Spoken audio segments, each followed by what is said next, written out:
రోజు ఆంధ్రప్రదేశ్ 9వ తరగతి సాంఘిక శాస్త్రం ఎకనామిక్స్ టెక్స్ట్ బుక్‌లోని మొదటి పాఠానికి సంబంధించిన పరీక్షను చూద్దాం. మొదటి పాఠం పాలంపూర్ గ్రామ కథ. ఇందులో 29 నుంచి 41 పేజీ వరకు ముందుగానే ప్రశ్నలు చదువుతున్న మీరు కూడా ఆన్సర్లు రాయండి. లాస్ట్‌లో ఆన్సర్లు చూద్దాం.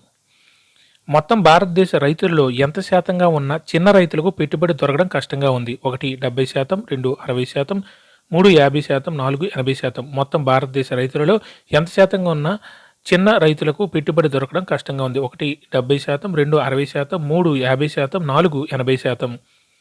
పాలంపూర్లో పనిచేసే జనాభాలో కేవలం ఎంతమంది మాత్రమే వ్యవసాయేతర పనుల్లో నిమగ్నమై ఉన్నారు? 1 35% మంది, 2 25% మంది, 3 15% మంది, 4 45% మంది. పాలంపూర్లో పనిచేసే జనాభాలో కేవలం ఎంతమంది మాత్రమే వ్యవసాయేతర పనుల్లో నిమగ్నమై ఉన్నారు? 1 35% మంది, 2 25% మంది, 3 15% మంది, 4 45% మంది. తేజ్పాల్ సింగ్ తన సంపాదనతో మరో ట్రాక్టర్ను కొనాలనుకుంటున్నాడు. ఇంకో ట్రాక్టర్తో అతడికి ఏమి పెరుగుతుంది? 1 నిర్వహణ మూలధనం, 2 మానవ మూలధనం, 3 స్థిర మూలధనం, 4 శ్రమ. తేజ్పాల్ సింగ్ తన సంపాదనతో మరొక ట్రాక్టర్ను కొనాలనుకుంటున్నాడు. ఇంకొక ట్రాక్టర్తో అతడికి ఏం పెరుగుతుంది? 1 నిర్వహణ మూలధనం, 2 మానవ మూలధనం, 3 స్థిర మూలధనం, 4 శ్రమ. ప్రస్తుతం పాలంపూర్లో తయారీ రంగంలో ఎంతకంటే తక్కువ మంది నిమగ్నమై ఉన్నారు? 1 50, 2 100, 3 150, 4 70. ప్రస్తుతం పాలంపూర్లో తయారీ రంగంలో ఎంతకంటే తక్కువ మంది నిమగ్నమై ఉన్నారు? 1 50, 2 100, 3 150, 4 70. 3 రకాల ఉత్పత్తి కారకాల్లో చాలా విరివిగా లభించే ఉత్పత్తి కారకంగా దీనిని గుర్తించాము. 1 భూమి, 2 శ్రమ, 3 మానవ మూలధనం, 4 స్థిర మూలధనం. 3 రకాల ఉత్పత్తి కారకాల్లో చాలా విరివిగా లభించే ఉత్పత్తి కారకంగా దీనిని గుర్తించాము. 1 భూమి, 2 శ్రమ, 3 మానవ మూలధనం, 4 స్థిర మూలధనం. వ్యవసాయేతర కార్యకలాపాలు: 1 రవాణా, 2 దుకాణాలు, 3 పాడి పరిశ్రమ, 4 పైవన్నీ. వ్యవసాయేతర కార్యకలాపాలు: 1 రవాణా, 2 దుకాణాలు, 3 పాడి పరిశ్రమ, 4 పైవన్నీ. భారతదేశంలోని గ్రామీణ ప్రాంతాల్లో గల 100 మంది కార్మికులు కేవలం ఎంతమంది మాత్రమే వ్యవసాయేతర పనులు నిమగ్నమై ఉన్నారు? 1 24 మంది, 2 44 మంది, 3 34 మంది, 4 40 మంది. భారతదేశంలోని గ్రామీణ ప్రాంతాల్లో 100 మంది కార్మికులలో కేవలం ఎంతమంది మాత్రమే వ్యవసాయేతర పనులలో నిమగ్నమై ఉన్నారు? 1 24 మంది, 2 44 మంది, 3 34 మంది, 4 40 మంది. ఏ 2 పంటల ఉత్పత్తి పెరుగుదలకు దారి చేశాయి? ఏ 2 పంటల ఉత్పత్తి పెరుగుదలకు దారితీశాయి? 1 ఆధునిక వ్యవసాయ పద్ధతులు, 2 బహుళ పంటల సాగు, 3 పైవన్నీ, 4 1 మాత్రమే. ఏ 2 పంటల ఉత్పత్తి పెరుగుదలకు దారితీశాయి? 1 ఆధునిక వ్యవసాయ పద్ధతులు, 2 బహుళ పంటల సాగు, 2 3 పైవన్నీ, 4 1 మాత్రమే. పాలంపూర్లో ఏది ప్రధానమైన ఉత్పత్తి కార్యకలాపం? 1 రవాణా, 2 పాడి పరిశ్రమ, 3 దుకాణాలు, 4 వ్యవసాయం. పాలంపూర్లో ఏది ప్రధానమైన ఉత్పత్తి కార్యకలాపం? 1 రవాణా, 2 పాడి పరిశ్రమ, 3 దుకాణాలు, 4 వ్యవసాయం. ఉత్పత్తిని పెంచడంలో ఎవరిపైన ఒత్తిడి ఎక్కువగా ఉంది? 1 సహజ వనరులు, 2 భూమి, 3 పైవన్నీ, 4 2 మాత్రమే. ఉత్పత్తిని పెంచడంలో ఎవరిపైన ఒత్తిడి ఎక్కువగా ఉంది? 1 సహజ వనరులు, 2 భూమి, 3 పైవన్నీ, 4 2 మాత్రమే. పాలంపూర్లోని అనేక కుటుంబాల్లో పాడి పరిశ్రమ సాధారణ కార్యకలాపంగా ఉంది. పాలను సమీపంలోని పెద్ద గ్రామాన్ని ఎక్కడ అమ్ముతారు? 1 రాయ్గంజ్, 2 షాపూర్, 3 పాట్నా, 4 బాపూర్. పాలంపూర్లోని అనేక కుటుంబాల్లో పాడి పరిశ్రమ సాధారణ కార్యకలాపంగా ఉంది. పాలను సమీపంలోని పెద్ద గ్రామాన్ని ఎక్కడ అమ్ముతారు? 1 రాయ్గంజ్, 2 షాపూర్, 3 పాట్నా, 4 బాపూర్. ఆధునిక వ్యవసాయ పద్ధతులకు పెద్ద మొత్తంలో ఏమి అవసరం? 1 భూమి, 2 మూలధనం, 3 శ్రమ, 4 మానవ మూలధనం. ఆధునిక వ్యవసాయ పద్ధతులకు పెద్ద మొత్తంలో ఏమి అవసరం? 1 భూమి, 2 మూలధనం, 3 శ్రమ, 4 మానవ మూలధనం. ఏ రైతులకు వ్యవసాయం నుంచి వచ్చిన పొదుపు అందుబాటులో ఉంటుంది? 1 పెద్ద రైతులకు, 2 మధ్యతరగతి రైతులకు, 3 పైవన్నీ, 4 1 మాత్రమే. ఏ రైతులకు వ్యవసాయం నుంచి వచ్చిన పొదుపు అందుబాటులో ఉంటుంది? 1 పెద్ద రైతులకు, 2 మధ్యతరగతి రైతులకు, 3 పైవన్నీ, 4 1 మాత్రమే. సవిత ఒక చిన్న రైతు. తనకున్న 1 హెక్టార్ భూమిలో ఆమె గోధుమ పండించాలనుకున్నది. నిర్వహణ మూలధనానికి కనీసం ఎంత అవసరమని ఆమె అంచనా వేసింది? 1 5,000 రూపాయలు, 2 2,000 రూపాయలు, 3 6,000 రూపాయలు, 4 3,000 రూపాయలు. సవిత ఒక చిన్న రైతు. తనకున్న 1 హెక్టార్ భూమిలో ఆమె గోధుమ పండించాలని అనుకున్నది. నిర్వహణ మూలధనానికి కనీసం ఎంత అవసరమని ఆమె అంచనా వేసినది? 1 5,000 రూపాయలు, 2 2,000 రూపాయలు, 3 6,000 రూపాయలు, 4 3,000 రూపాయలు. సవిత దగ్గర డబ్బు లేకపోవడంతో తేజ్పాల్ సింగ్ అనే పెద్ద రైతు దగ్గర అప్పు తీసుకోవాలనుకుంది. 4 నెలలకు గాను ఎంత వడ్డీతో ఆమెకు అప్పు ఇవ్వడానికి తేజ్పాల్ సింగ్ అంగీకరించాడు? 1 24%, 2 25%, 3 15%, 4 17%. సవిత దగ్గర డబ్బు లేకపోవడంతో తేజ్పాల్ సింగ్ అనే పెద్ద రైతు దగ్గర అప్పు తీసుకోవాలనుకుంది. 4 నెలలకు గాను ఎంత వడ్డీతో ఆమెకు అప్పు ఇవ్వడానికి తేజ్పాల్ సింగ్ అంగీకరించాడు? 1 24%, 2 25%, 3 15%, 4 17%. అందరూ ఆన్సర్లు రాశారా? ఓకే, ఇప్పుడు ఆన్సర్లు చూద్దాం. మొత్తం భారతదేశ రైతులు ఎంత శాతంగా ఉన్న చిన్న రైతులకు పెట్టుబడి దొరకడం కష్టంగా ఉంది. కరెక్ట్ ఆన్సర్ 4 80% రైతులకు. మొత్తం భారతదేశ రైతులు ఎంత శాతంగా ఉన్న చిన్న రైతులకు పెట్టుబడి దొరకడం కష్టంగా ఉందంటే 80%. 100కి 80 మంది. Correct answer 4. పాలంపూర్లో పనిచేసే జనాభాలో కేవలం ఎంతమంది మాత్రమే వ్యవసాయేతర పనుల్లో నిమగ్నమై ఉన్నారు? Correct answer 2 20%. అంటే 120 పావుసగం మంది మాత్రమే.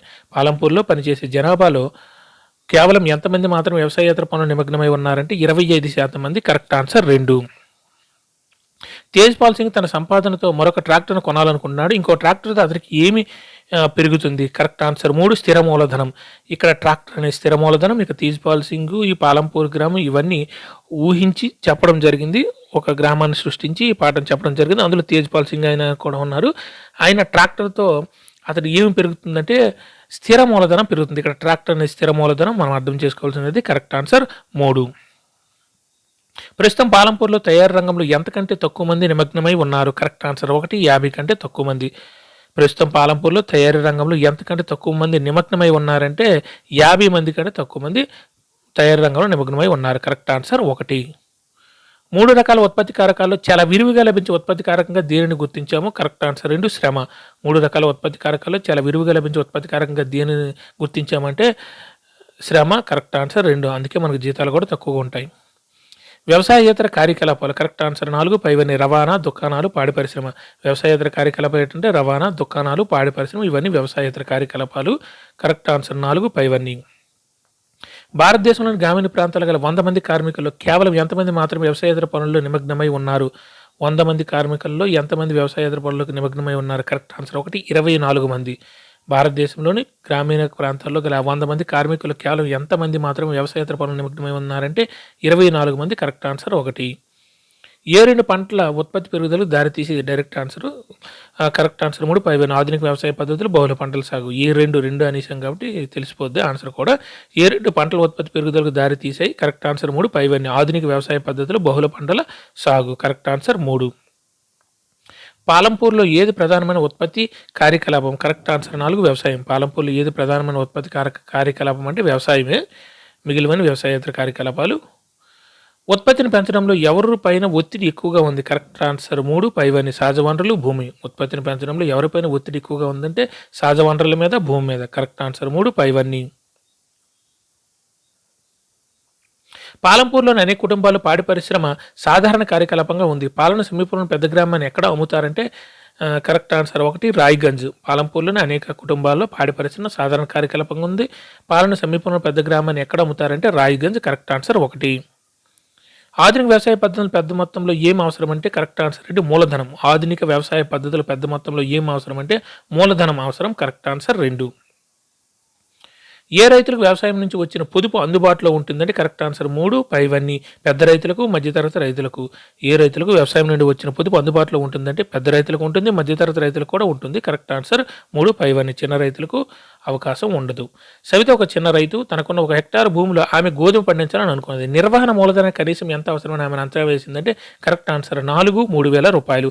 ఇక్కడ అర్థం చేసుకోవాల్సింది అంటే నిర్వహణ మూలధనం. ఆమె తన ఉత్పత్తిని నిర్వహించడానికి లేదా ఉత్పత్తిని సంపాదించడానికి ఆమెకు కావలసిన మూలధనం, నిర్వహణ మూలధనం ఎంత అంటే ఆమె అంచనా వేసిందంటే 3,000 రూపాయలు. Correct answer 4.